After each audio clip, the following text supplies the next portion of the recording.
આ વિડીયોમાં આપણે પ્રોબેબિલિટી અને તેની અલગ અલગ ટોપિક વિશે ડિસ્કશન કરીશું. તો ફર્સ્ટ આપણે પ્રોબેબિલિટીના બેઝિક વિશે થોડું જાણી લઈએ. તો ફર્સ્ટ છે એક્સપેરિમેન્ટ. એક્સપેરિમેન્ટ એટલે an activity of phenomenon that is under consideration is called an experiment. એટલે સપોઝ આપણે કોઈ ડાય નાખીએ, કોઈ કોઈન આપણે ટોસ કરીએ, આ બધું શું થશે? એક્સપેરિમેન્ટ થશે. એ આપણે અંદર પ્રોબેબિલિટીના એક્ઝામ્પલમાં જોઈશું. પછી જે trial, a single performance of an experiment is briefly called a trial. એટલે આપણે એકવાર ડાય નાખીશું કે એકવાર કોઈન ટોસ કરીશું તો એક ટ્રાયલ થશે. અને સપોઝ આપણે કોઈન ટોસ કરીશું અને જે આપણને રિઝલ્ટ મળશે એ રિઝલ્ટને કહેવાશે આઉટકમ્સ. તો પહેલાં બે મોસ્ટ ઇમ્પોર્ટન્ટ ટર્મિનોલોજી વિશે ડિસ્કસ કરીએ. ફર્સ્ટ છે કોમ્બિનેશન, સેકન્ડ છે પરમ્યુટેશન. હવે મિત્રો આપણને ક્વેશ્ચન એ થાય ક્યારે કોમ્બિનેશન યુઝ કરો, ક્યારે પરમ્યુટેશન યુઝ કરો. તો જ્યારે કોઈ વસ્તુમાંથી સિલેક્શન કરવાનું હોય, કોઈ ચોઇસ કરવાની હોય, ત્યારે કોમ્બિનેશન યુઝ થશે. અને કોઈ વસ્તુને એરેન્જમેન્ટ કરવાનું હોય ત્યારે પરમ્યુટેશન યુઝ થશે. તો કોમ્બિનેશનની ફોર્મ્યુલા તમે સમજી લો. NCR, એન એટલે ટોટલ વે, અને એમાંથી આપણે આર વે સિલેક્ટ કરવાનું છે. તો n factorial upon r factorial n minus r factorial, એની ફોર્મ્યુલા છે કોમ્બિનેશનની. અને NPR છે n factorial upon n minus r factorial. આ છે આપણું એરેન્જમેન્ટ.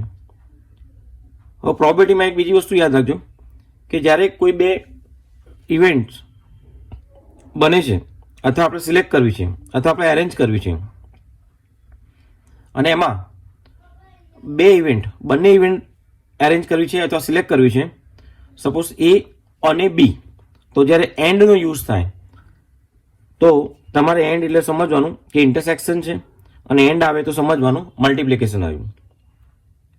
અને અથવાનો યુઝ થાય એટલે કે ઓરનો યુઝ થાય તો તમારે સમજવાનું કે યુનિયન આવ્યું અથવા તો પ્લસ આવ્યું એટલે કે સમેશન આવ્યું. તો એન્ડ એટલે ઇન્ટરસેક્શન એટલે કે મલ્ટિપ્લિકેશન, ઓર એટલે યુનિયન એટલે કે એડિશન. તો આપણે એક્ઝામ્પલ જોઈએ.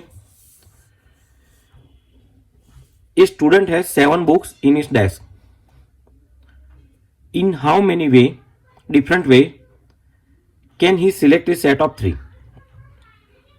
તો એક સ્ટુડન્ટ પાસે 7 બુક છે, 7 બુક છે એના ડેસ્કમાં. તો in how many different ways can he select a set of 3? તો અહીંયા તમે જો સિલેક્શન છે એટલે આપણે કોમ્બિનેશનનો યુઝ કરીશું. 7માંથી 3 આઉટ ઓફ 7. તો NCR આપણે કોમ્બિનેશનની ફોર્મ્યુલા છે NCR equal to n factorial upon r factorial into n minus r factorial. We have n equal to 7, r equal to 3. Total book છે 7, એમાંથી 3 બુક આપણે સિલેક્ટ કરવાની છે. તો 7C3 equal to 7 factorial upon 3 factorial into 7 minus 3 factorial. આનું calculation કંઈક થશે 35. તો 7માંથી 3 બુક સિલેક્ટ કરવાની છે એટલે 7C3, અને એનું કેલ્ક્યુલેશન થશે 35. તો 35 ડિફરન્ટ વેથી આપણે સિલેક્ટ કરી શકીશું. પછી એક બીજો સમજે. A cafeteria offers a selection of 4 sweet. Sweet કેટલી છે? 4. 6 વેજીટેબલ છે 6, એન્ડ 5 ડેઝર્ટ છે 5. In how many ways can you select? જો અહીંયા જો સિલેક્ટ આવ્યું એટલે કે સિલેક્શન આવ્યું એટલે કોમ્બિનેશન આવ્યું.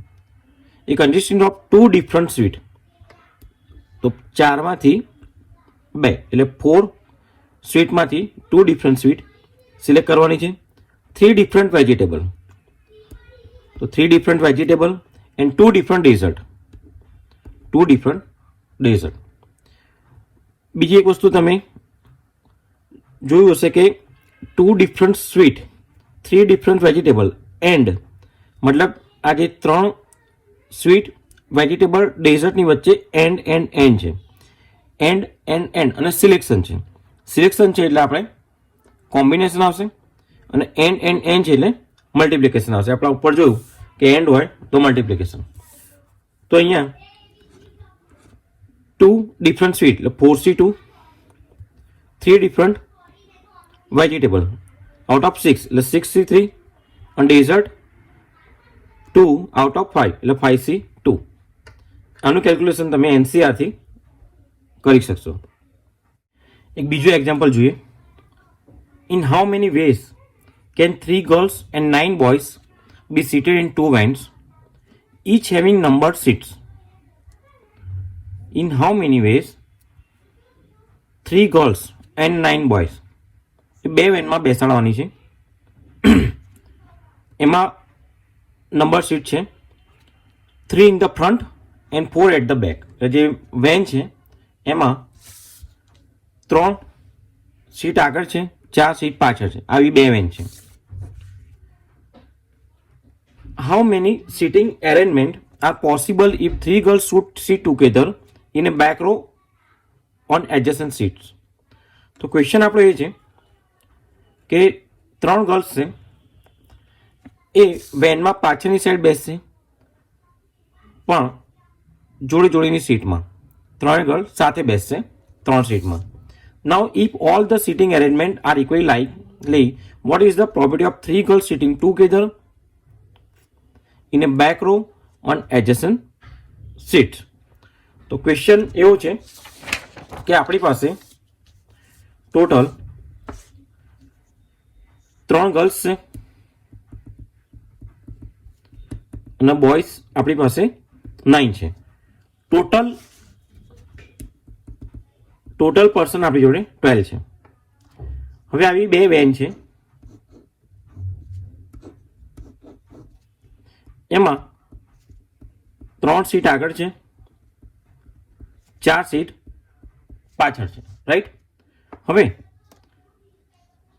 ટોટલ પર્સન છે 12 અને ટોટલ સીટ છે 7 + 7 એટલે 14 સીટ છે. 12 પર્સનને 14 સીટમાં આપણે એરેન્જ કરવાના. એરેન્જ કરવા એટલે આપણે આવશે પરમ્યુટેશન. તો 14P12 ટોટલ આઉટકમ થશે આપણું. હવે કન્ડિશન શું છે?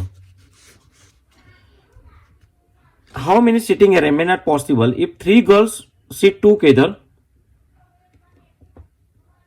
in a back row on adjacent seat? તો 3 ગર્લ્સ પાછળની સાઈડ એટલે પાછળની બાજુમાં એટલે વેનમાં પાછળની સીટમાં જોડે જોડે બેસશે. રાઈટ. તો 1 2 3 અથવા તો 1 2 3 આપણે જો 1 2 3 4 4 સીટ છે તો 3 ગર્લ્સ અહીંયા બેસશે ફર્સ્ટ, સેકન્ડ, થર્ડ અથવા તો સેકન્ડ, થર્ડ, ફોર્થ. રાઈટ. એ બે રીતે બેસી શકે 1 2 3 અથવા 2 3 4. તો 2 થશે અને 2 3 4 એટલે 3 સીટમાં બેસશે પણ 3 છોકરીઓ એ સીટમાં કોઈ અહીંયા બેસશે, કોઈ અહીંયા બેસશે, કોઈ અહીંયા બેસશે એટલે એનું અરેન્જમેન્ટ કેવું થશે 3 ફેક્ટોરિયલ. એ બે રીતે બેસશે એટલે 2 × 3 ફેક્ટોરિયલ. તો ગર્લ્સનું અરેન્જમેન્ટ થયું 2 × 3 ફેક્ટોરિયલ. હવે બોયઝ કેટલા છે 9. ટોટલ સીટ છે 14. એમાંથી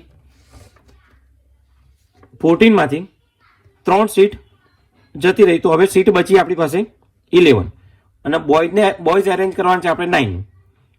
તો 11 સીટમાં 9 બોયઝને અરેન્જમેન્ટ કરવાનું છે તો 11P9. રાઈટ. તો ટોટલ અરેન્જમેન્ટ કેવું થશે આપણું 2 ફેક્ટોરિયલ 2 × 3 ફેક્ટોરિયલ અને એન્ડ બોયઝ એટલે એન્ડ આવેલો મલ્ટિપ્લિકેશન 11P9. તો અહીંયા આવી બે વેન છે તો વચ્ચે પ્લસ આવશે. અહીંથી સ્ટાર્ટ કરો અથવા અહીંથી સ્ટાર્ટ લો, વચ્ચે પ્લસ આવશે.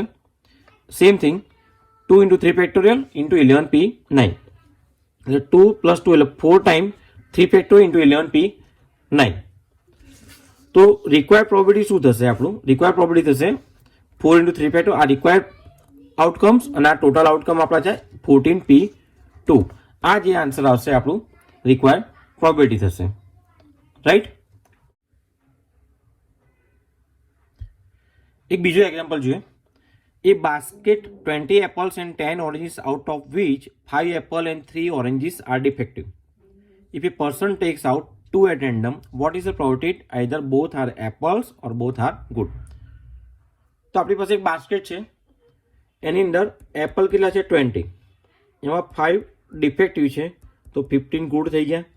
ઓરેન્જીસ કેટલા છે 10, એમાં તમે જુઓ 3 oranges, 5 apples and 3 oranges are defective, તો 3 ઓરેન્જીસ ડિફેક્ટિવ છે તો ગુડ કેટલા થઈ ગયા 7.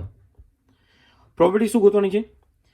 એ person take out 2 at random, તો ટોટલ કેટલા છે આપણી જોડે ફ્રૂટ 30, એમાંથી કેટલા સિલેક્ટ કરવાના છે? Take out 2 at random.